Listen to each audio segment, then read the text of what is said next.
Afternoon, everyone. It's hot as well. You know where out right now, and we're out working on the F350 here. So I'm just gonna do a mod I've been kind of wanting to do for a while here, and yeah, I guess I'll just jump right into it. So I already got the belt off, the old belt, but what we're gonna be doing is involves this tensioner here, right here, which is bright right now. So there you might be, but essentially what happens is these tensioners can end up flexing, and mine right now, if you can see kind of the edge of the wheel there is kind of worn, has been randomly hitting this bolt, this center bolt, and it gets really annoying. It's the gist of what it is, and then eventually it's just hard on stuff. But so yeah, so we're gonna do that, and then I got this pulley here, which is the bearings going bad in it. So we got to do this, that's the tensioner part number, that's that smooth idler part number, and then the belt part number. We're gonna swap over to the Superduty tensioner. If I can get this out. So this amalgamation conglomerate dual pulley. So what that does is it bolts in the same spot and replaces this, and then this too also gets out of here. But yeah, that way that's supposed to be a little bit more stable and sturdy. So I don't remember for sure if I have to shorten this stud for this pulley or not, but we're gonna find out. So my other camera's dead, so you're just gonna have to kind of bear with me here. All right, so here's what I'm talking about. If it'll focus, see that little shiny spot? That's where this has been rubbing, which this pulley is actually, yeah, it's getting a little dry, but it's still good. But we're changing it out. And then this is what happens when you get lucky and the bearing goes out and the pulley doesn't lock up. This is a new pulley. That happened to my wife. She went to the cities, but that's a different story. But yeah, so this is what the pulley looks like. I don't have it bolted in yet because I gotta figure out if I need to trim anything, but it mounts in the same spot. Got the little mounting ears just like the old one did. So yeah. So yeah, I'm gonna get that one changed out, get this probably bolted in, see if I need to clearance anything, and we can go from there. Getting there. What are you selling them up? The magical engine piece. mounts. Yeah, the engine mounts.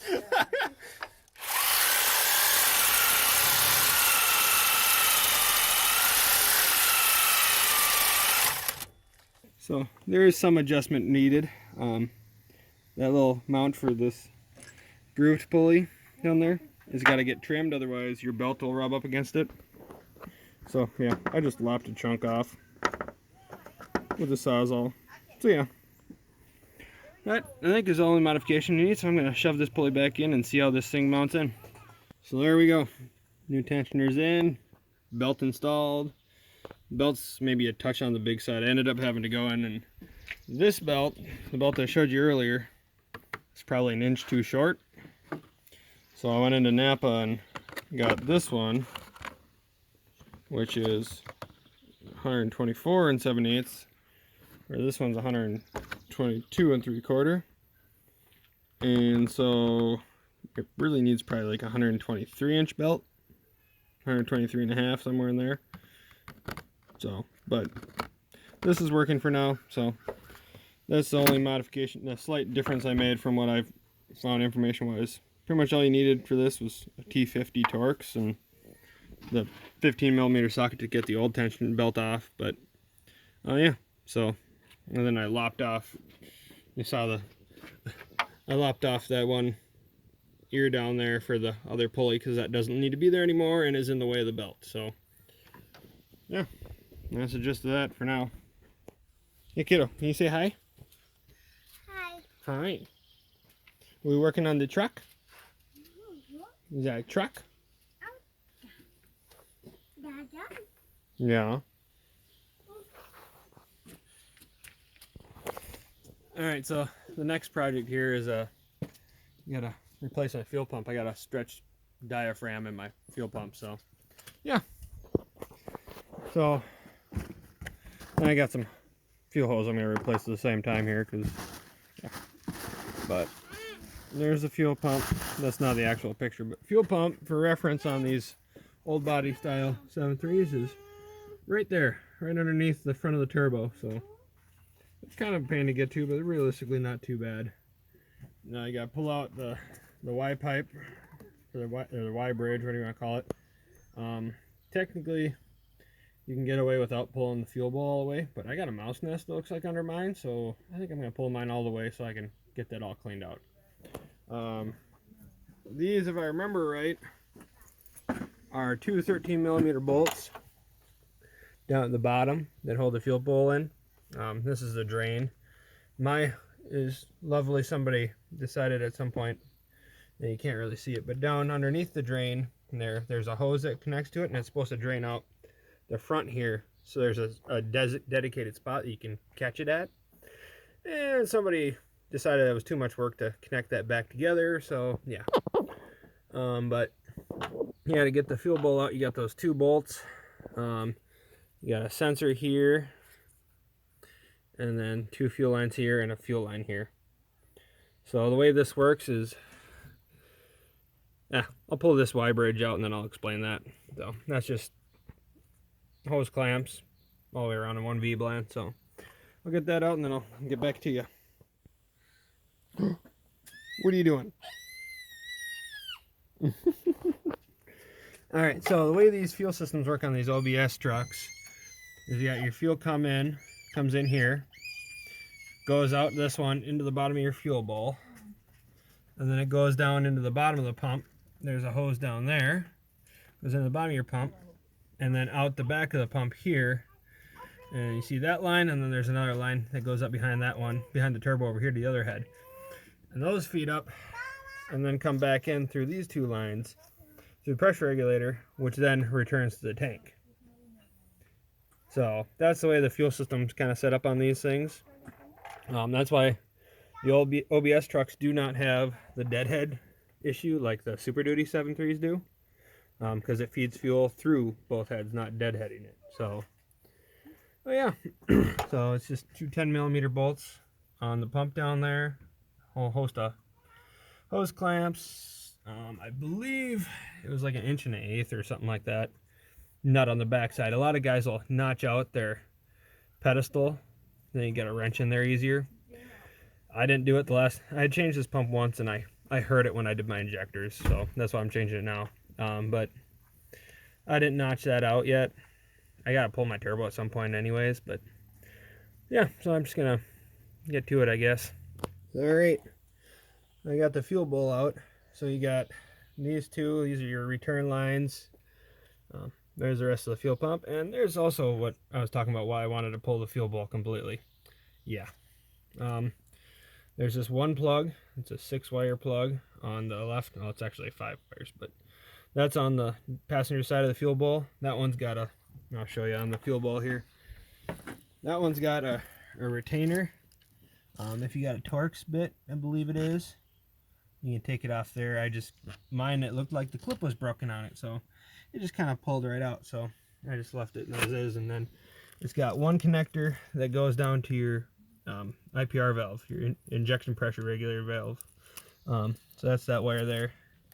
And then it turns out I unplugged these wires off this side. You got your, I believe this is your pressure sensor, fuel pressure sensor for the filter light, and change. They'll tell you to change fuel filter.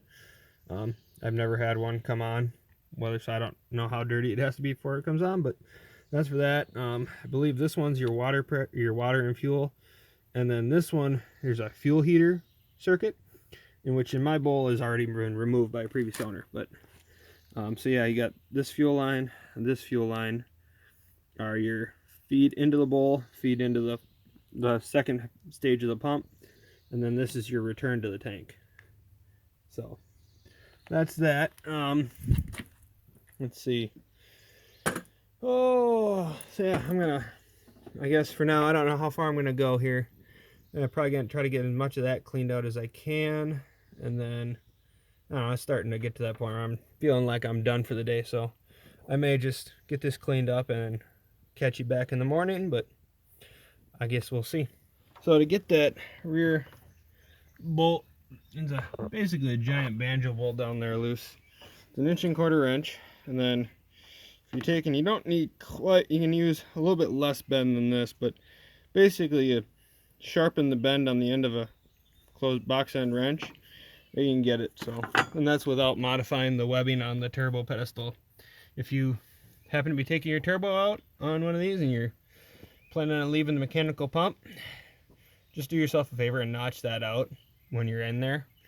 When I eventually pull my turbo to rebuild it, it's getting notched. So yeah, the eventual plans, I want to go to electronic fuel, but I have no idea when that's going to happen. So we're just going to prepare like we're staying this way for a while, because you never know, it may stay this way. So yeah, I'm going to work on getting this loose. All right, so I got the new pump out here. I want to show you a very important point of this step that you can get lucky on, or you can just prep for the worst and not have to worry about it. So that's actually the weep hole that they tend to leak out of, I believe, when they start to fail. So that's one sign if your pump's going bad, is the whole valley will be wet and it won't be coming from anywhere else, any obvious place, and it's coming from your pump. So the way these pumps work is the top side is a diaphragm pump, just like your old small block Chevy you used to have, or small block Ford, all that stuff. It's just a regular standard diaphragm pump. So then it goes into the fuel bowl, comes into here after it gets filtered, and this bottom half of the pump is actually a piston pump, and that's driven off, the whole pump is driven off your cam. So the point I want to make here is this little tappet can actually fall out or come out. I've never had one come out, but I have heard of guys having these get stuck in, or even actually in really bad scenarios get the O-ring seizes up, and then this whole section actually ends up busting off. And it shouldn't happen, but I'm sure more than one guy's had it happen. But this little piston, this little tappet can come out, and so what you can do is, and I got lucky, I got super lucky on this, and it's awesome. What you do is you loosen up the fuel pump bolts, those two bolts there, and then in my case the cam lobe was already up, and so my pump actually popped up when I loosened those bolts up, meaning that it's already pushing up. That tappet can't fall in, because there is enough room with the cam lobe at the very bottom for that tappet to fall in and go down through into your oil pan, which once it's in, as long as it goes down to the oil pan, you can kind of capture it with a magnet and hold it off to the side somewhere, and it's fine. But it's just stuff you want to avoid. But if yours doesn't pop up, and it means the cam's all the way on the other end, you can take and either try to bump it with a key and either have someone watch, or I think you can bump the starter solenoid on these too. But otherwise, I believe it's a 15/16 socket. You go down and put a socket on the crank, and you can just kind of bump it over until you get it to pop up like this. So yeah, let's see if we can get this out while you guys watching. But you got to make sure you pull straight up. Now twisty is fine. There it is, and there it is. So yeah, there's the hole.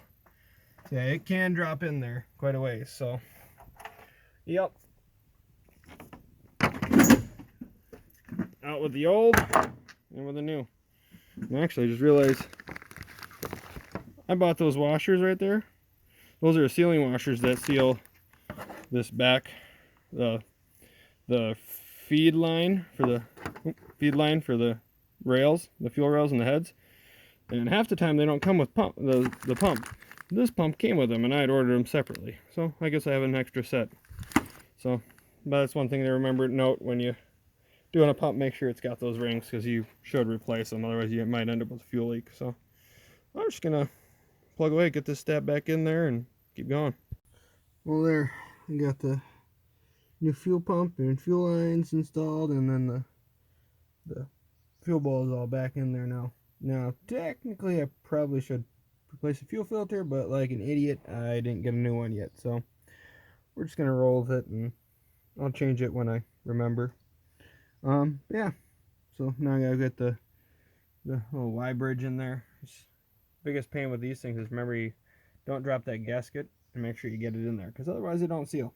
So yeah, I'm gonna get that shoved back in there, and if I remember right, it works best if you put one boot on this on the plenum, or leave it to that one. If you put the boot on here for that plenum, you can get it in there easier. But I'm gonna get that snuck in there and see about getting this thing fired up.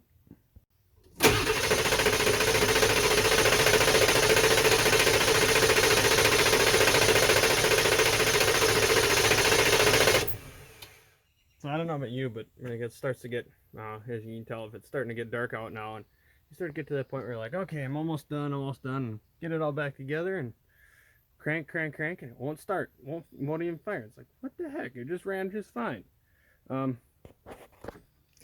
So yeah, took me a second. Wife asked me to water something in the garden, and do you see the problem? It's that little harness right there that plugs into there, that loops all the way over to the IPR valve. Yeah, that kind of needs to be plugged in so the truck will run. Yep, alright, so we're going to plug that in. This thing should fire right up. Alright, let's try this again.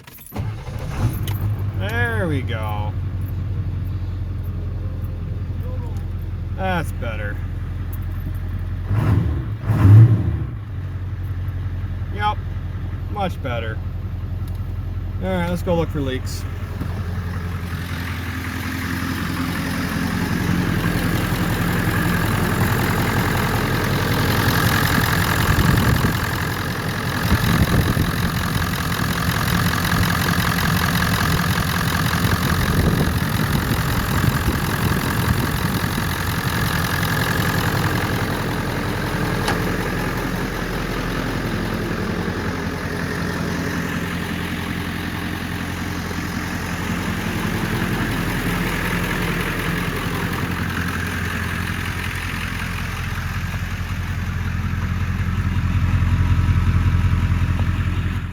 That's gonna kind of wrap up this video. Got most of what I want to get done on the truck for now. I still need to get a new radiator here eventually, but we'll see when that happens. But yeah, so I'll leave the links, or I'll just probably leave part numbers for all the pulleys and stuff for doing the belt I use for doing that Superduty tensioner conversion. I can leave the part number for the fuel pump too, I guess, too, just in case somebody needs a quick reference to where it is. But I'll leave those both down in the description, and thanks for watching. If you enjoyed the video, please feel free to like it, and even if you didn't, go ahead and subscribe and hit that bell icon for the very infrequent video upload right now. So yeah, thanks for watching, and see you in the next one.